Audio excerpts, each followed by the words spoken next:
Hello, welcome to my channel. I am ABC Mom and I am a reseller. I resell on platforms such as Poshmark, eBay, Mercari, and Kidizen. And most recently, have been doing the Poshmark Lives and selling on Whatnot. So I'm going to do a couple things today. I'm going to show you what sold today on a live video, live Poshmark sale, and also talk about kind of the Whatnot lives and the Poshmark lives and the shows and kind of my thoughts on them and how that's been going. And they've been somewhat new for me. So I had some thoughts, and some of those thoughts have changed. But I want to show you what sold on the live and also talk about the different platforms. So first about the lives and the two different platforms of both Poshmark and Whatnot, because they are very different, I feel, in kind of how they work and the way you get your audience and things like that. So I've been selling on platforms for many years, regular sales. So I've been used to that. And so the live thing to me was exciting. And it's a new kind of breath of fresh air type of way to sell. I figured that kind of platform taps into those QVC type buyers or people who just like the interaction. They're able to ask questions and see you and see who they're buying from and things like that. Although you don't have to show yourself depending on what you're selling, you don't have to be seen if you don't want to. I am mostly in the clothing categories, so I feel like in those categories you are seen in most of the lives. But I'm going to talk about something else that I did today, new, that that I didn't need to be seen. But some other categories, like if you're selling little toys, things like that, you don't need to be seen on either of the platforms. So the first lives that I did were on Whatnot. I got accepted as a Whatnot seller in October, around October. Maybe it was late October. And it's been slow. So you really do need to build up a following on Whatnot in order to get an audience, in order to sell. And I've found that to be slow and difficult to do. I think that it's one of those things that does start snowballing after a while. People who have been on for not very long have built up followings fairly quickly. But I do feel like it can be rough going in the beginning. And like I said, I started, I think, in October. I think I did my first show in October. I've done a few shows in a couple different categories. December, I took off of Whatnot. It was frustrating to sell on there without having a big audience. And because of just December things, December can be stressful. So I decided to take a nice break in December, and that was fine.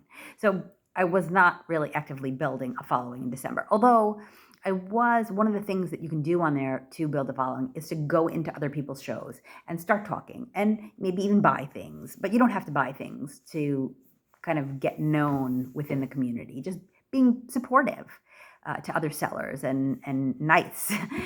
So that's kind of what I tried to do. Just be a good person, support them, be interactive in their feed and talk to them. And, if an item looks nice, to say it. Because that helps as well. I find even just having people in when they come into my show and interact, it helps me tremendously. Even if just one person is interacting, it helps the show go more smoothly. But like I said, it can be difficult on there to build a following, depending on the category. I think this is also different categories have different struggles. So I think that platform might not have quite enough buyers yet. I think they do need more buyers and maybe not as many sellers. But they're new. They're a new platform. So they're still kind of in their infancy. So I'm kind of grateful to be on the ground floor because I feel like I could build a following and could do decently on there. I go by ABC Mom on Whatnot if you want to check me out. I don't have any shows scheduled at the moment. That's something that you're supposed to do, is schedule a bunch of shows and things like that. So there's some things that maybe I'll do a tips video another day, but some things that I haven't been doing that I know I need to. Now let's go over to Poshmark Lives. I recently was accepted to do the lives on Poshmark. I've been on Poshmark for a long time, but this live show thing on Poshmark is still in beta testing. So I did apply to become a beta tester a couple of months ago. I don't remember exactly when I did that, and recently was accepted. Surprisingly, I didn't actually expect to get accepted. I thought, because I think originally they had certain types of sellers that they were doing beta testing with, but I think they have been opening up more, and so I was glad I applied because I finally got in. Now I did, so I've done 3 Poshmark shows so far, and let me tell you a little bit about them. So I did a kids show first, just because I felt like it's kind of it was easier for me to show the items and load them, and I have less kids things than I do other things, so I did that first. First live, I sold 3 items, all to one buyer. I bundled it for them and sold it very cheaply. I think I sold the whole bundle of 3 items for $10, and then Poshmark takes their 20% cut of that. So I didn't make anything on the bundle, but I was just trying to get used to, how do I do this? And, how do you load things? How is it different than Whatnot? Because it's different. And then I did a women's show a couple days later where I didn't sell anything. And then today I did something different, and I'll tell you what I did. So something different about Poshmark than Whatnot. I've noticed on Poshmark, a lot of people have been doing these silent auctions. So I had seen these pop up and thought, well, that seems kind of dumb. Why are people doing these silent auctions? Because now these silent auctions, what they are you don't see anything on the screen. And then at the bottom of the screen, your listings pop up auction style. So they pop up. You can set it for either 30, 45, or 60 seconds. And it's pretty much just a stream of your items popping up with no interaction from you except in typing form. So people can ask questions and you can respond by typing. I had to turn off my microphone to do this, and I put my phone kind of on a flat surface so that the camera wouldn't show anything. Now, I decided to do this when I woke up this morning before I got out of bed and thought, you know what? It can't be all bad doing these shows. There must be something in it for people, because a lot of people are doing it. They must be getting some sales. Some people must find value in it, even though I thought that I didn't find value in it. I thought shows kind of, this is what it's about. You see the seller, you see the items, you can see the fabrics, you can, see everything live on camera. And the silent auctions seemed to not be able to do all of the things that were positive about a live. But I thought, you know what? I wasn't going to do a live today, but I thought, let me just see what these silent auctions are about. I'll just try it. I'll probably be on for 15 minutes and get off. So I loaded some things in and started doing things, and miraculously, things started to sell, which was crazy because I thought, gosh, I worked so hard on the actual lives. It takes a lot of energy to kind of get up there and show each item and, try to be engaging. It's difficult and it's draining. It's really tiring. But these silent auctions I could do in my pajamas. And so I ended up doing really well. There were bundlers. There were a lot of people that bought several items. So I didn't have a lot of buyers, but the people who bought, some of them bought several things each. So that kind of made up for it. So I'm going to go through and I'm going to tell you what happened there. So today, this morning, again, before I even got out of bed, I started this and then proceeded to even take my phone to make coffee and do other things around my house because I ended up being on for, I think, a couple hours. I was on for maybe even 3 hours. So, it was time, but it was not draining time. It wasn't like being on a live. I could make my coffee and drink my coffee while I did it. So while I did this over the course of maybe 3 hours or so, it wasn't that hard. I was going to be sitting around and maybe just hanging out with my kids and things anyway. So let me go to my orders, and I will show you, okay, orders. So I had 3 buyers. One buyer just bought a single item. Another buyer bought 3 items for a total, and then, well, I'll tell you that in a minute. And then another buyer bought 8 items. So they bundled 8 items. And I think it should be under the 5-pound mark because on Poshmark, the lives you can bundle now. They used to not do that. But now, as people purchase, they only pay shipping once. So if it does go over 5 pounds, you as a seller are responsible for paying the overage. You can upgrade your label on Poshmark, which I know that some of the live sellers are not loving that if they go over the 5 pounds, they're trying to get buyers to repurchase or buy something else for $3 so that they could get another label or, which then the buyer would be then paying shipping again.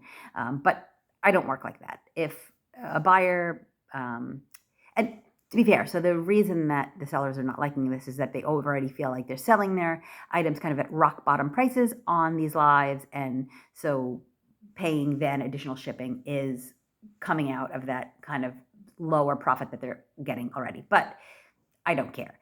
I really just like to move items and get things out. And if I have to pay, if you're going to buy a lot from me and I have to, use that profit to buy an upgraded label, I'm going to do that. I'm not going to jeopardize any kind of buyer-seller relationship by asking my buyer to come buy something else for an additional label or anything like that. It just doesn't make sense to me. The beauty of Poshmark is the bundled shipping. So the person who let me show you what they bought. I'll show you what I bought. So the buyer that bought the single item just bought a kid's item actually, and that was sold for. And again, so when I ran these items, I had them listed for a certain amount in my Poshmark store. All of the things that I ran were already loaded, things that I've been selling in my Poshmark store for a while now. Some of them were newer items to my shop. Some of them had been sitting for a while. This one probably had been there for a couple of months. It's a romper, super cute, girls romper. That's the back. That's the front. So I sold this for $5. So I basically made nothing on it because once, I think my earnings for that were then $2.05. Because Poshmark takes 20% of your sales, which is high. I mean, platform-wise, it is high, but Poshmark's easy, so I kind of don't mind. You're going to take 20%, that's fine. So yes, that was only that was that one sale. So then the next buyer bought 3 items. I'll show you what they bought, and I will tell you what each one sold for, and what my total was for those 3 after Poshmark fees. Okay, so the 3 items that they bought, these are a pair of Nike Pro tight, like Nike Pro leggings. They're kind of a cute print. They were a size small, and so that was one thing. Oh, the second thing I forgot to pull. They also bought a sheen crop top, which was really cute, and they loved it. That was for $5. So these I sold for $10. Now, I had originally listed these. How much did I have them in my shop listed for? Oh, it doesn't say anymore. I don't remember how much I had them listed for, but I had these all listed in my Poshmark shop for more than I sold them for. So I often even cut the price in half, or when I auction them, I sell them for kind of the lowest that I would want to get for them, and even maybe a little lower than that. So everything I sold for below what I would have wanted to sell them for individually, but I figured if people are bundling and I'm doing this live, it doesn't really matter. Let's just sell and kind of do quick flips. So the Nike Pro leggings went for 10, the Shein crop top went for 5, and I also sold this Reebok sports bra, which was super cute, and I sold that for 7, actually. Okay, which I think's a fair price. So I thought I even auctioned that for 5, but I auctioned it for 7.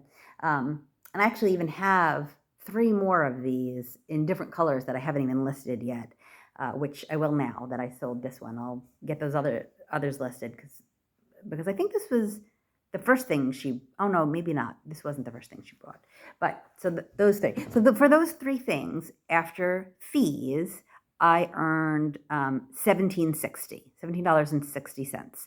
Now, obviously, that doesn't include cost of goods, but you can take that for what it's worth and what you can get your goods for.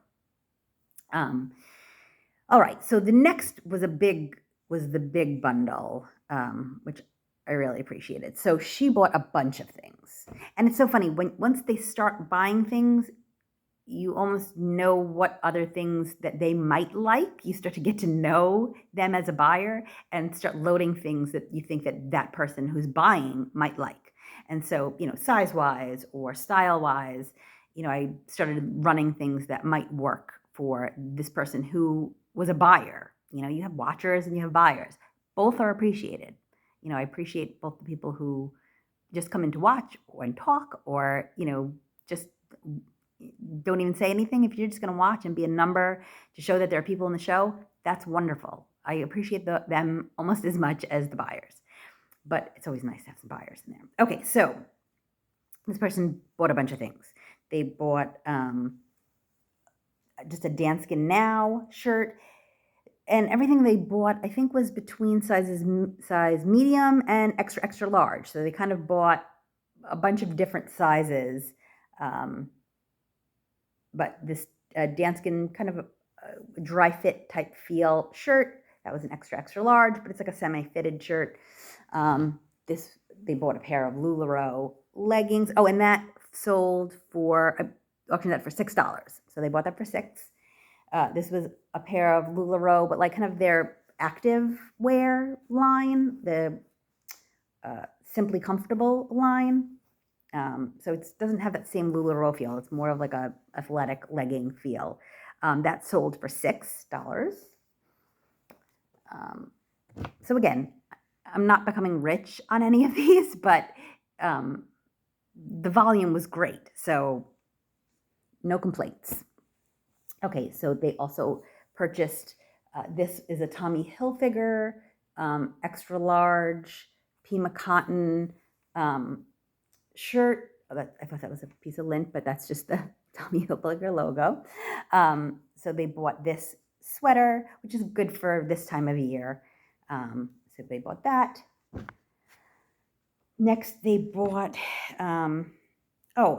this is just an Eddie Bauer extra large black top. It's still nice and black, and it's really soft, this shirt. So, which I couldn't even describe to them. It was in the listing probably, but they kind of bought it without even knowing, and without me in a real live saying, gosh, this is so soft, this shirt. It's really kind of feels like a good quality shirt. But they just bought it anyway. So it's a win. This was a DKNY pair of shorts that they purchased. So a lot of I noticed they were liking some good basic items, So the DKNY, and the Tommy Hilfiger sold for 10. The Eddie Bauer sold for 6. These shorts sold for 8.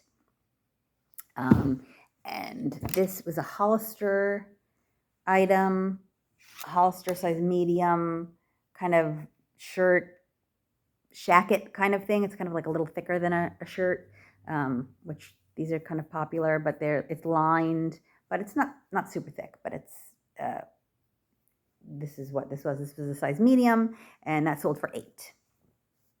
So if you're looking for what these live pricings, what they're going for, these are the kind of prices they're going for. This was a new with tag, Massimo, size extra, extra large. Again, this buyer was liking these good, basic, everyday wear type items. And this was, this fit that bill. And it's new with tags, so you can't beat that too. And that I sold for $5. So, it was a Massimo item. So I sold that for $5. So again, now, and where did that one, I forgot to grab that item too. There was also one other item that they bought. It was a t-shirt. It was like an Office, like from The Office, the TV show The Office, and that sold for $10. It was a shirt and said, that's what she said on it with Michael Scott on a picture on it. So that sold for $10. So in total, that buyer bought 8 items, and my earnings after Posh fees was $47.20. So, it was 47 for this one, 17 for the other one, and then 2 for that one child item. But they were all appreciated, and it was great considering I wasn't planning on going live that day, and I didn't have to get dressed and could do this while I drank my coffee. And I normally don't sell that many items in a morning just regularly. If I'm just relying on my stores, again, I sell on a bunch of different platforms, but all of the platforms together, I've never sold that many items in one morning, ever. So, kind of take that for what you will. And this is someone who was kind of against the silent auctions. And this was a silent auction. It did better than any of my Poshmark lives that I did. Whatnot, I've been struggling. So I have sold some things. I think I've sold about maybe 20 items on Whatnot, but I've been selling at dirt cheap prices, starting auctions at $2, $3, really cheap prices to get those sales. So some items I've sold even for $1, where you make 40 cents on the item. But again, just to build an audience, to get used to the platform and things like that, I was justifying those prices in that way, which is still fine. I am in the business of selling things and not storing things. So, and I have too much stored right now anyway. So it's good to keep things moving. Another sale I have going out today, which was not part of the live, but since it's sitting here and you're here, I'll show you what I sold too. This was a sale on Kidizen, which again, I did not make much on because this was just a cute little plush elephant. I think it sold for $12, free shipping, with free shipping. So I have to pay for the shipping for this and then the fees and things like that. So I won't make much on this, but it's a toy that needed to have some love by a child. So hopefully this will go to a loving home and someone will get some use out of it. So, that's that. Now I did also like I said, on those 2 Poshmark shows, how much did I make? I sold 3 items to a buyer that bundled them all at one time. So that was good too. So I've had a few things go out this weekend. And that's my thought on the lives. What are your thoughts on the lives? I would like to hear from you. Have you been successful on them? Have other people been doing them? And what are your thoughts? Have you ever done a silent auction? Like I said, I found those to be perplexing, and yet that has been my most successful thing that I've done so far is these silent. Now I want to do them all day, every day. I'm going to do another one today just to try it out again. It is Sunday, so I'm wondering if that has something to do with it. Sundays just, normally I don't do lives on Sunday because my kids are around, and I don't like to go live when they're in the house and I'm having to take care of them. But it was kind of easy to do with the silent auction. I could still make my son breakfast while I was running in between, pressing and running. One other thought on Poshmark and their lives, and then I'll cut this off. But the last that I have on the Poshmark lives is that they only let you load 50 items at a time.